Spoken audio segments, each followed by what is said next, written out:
Department of National Defense Secretary Delphine Lorenzana confirms a direct link between terrorist group ISIS and the senior leader of the Abu Sayyaf group, Isnilon Hapilon. Brian De Paz will tell us why. The Defense Department also assures of preventing any attempts of ISIS to build a hideout in the Philippines. Meron silang contact ngayon.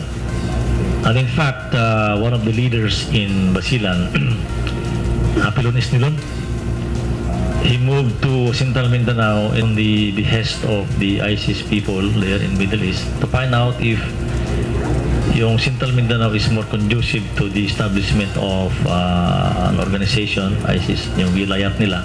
The Department of National Defense or DND says terrorist group ISIS is searching for a hideout in Mindanao.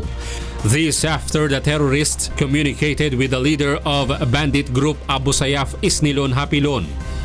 DND says ISIS is already losing grounds in the Middle East due to intense military offensive against them. This is why the terrorists are searching for contacts from other countries like the Philippines.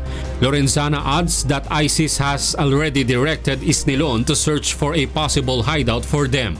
In line with this, the government wonders why Isnilon left their hideout in Basilan and went to Butig, Lanao last December. Pala, December pa. Because Hapilon Isnilon left Basilan and went to Lanao sometime in the middle of December.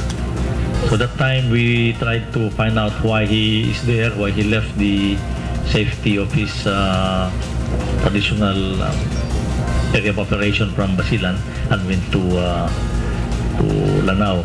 And medyo napagtampay-tagpi namin yung mga nangyari, and that's what he was trying to do there. Lorenzana says Isnilon convinced the Maute Group to support ISIS. Maute Group was the one who besieged Lanao last year. The Defense Department explains that ISIS can be immediately captured in Sulu and Basilan. That's why it's looking for bigger area to hide. I think he went there just to see the area, to find out if it is conducive for them to move there and establish what they call the caliphate or wilayat of the ISIS. Despite this, the Defense Department assures that military operation against terror groups will not stop and that they will hinder any ISIS attempts to build an organization and hideout in the country. We continue to operate against the Abu Sayyaf, the kidnapping. We will continue to improve our capability to degrade them. Brian De Paz, UNTV News and Rescue, Camp Aguinaldo.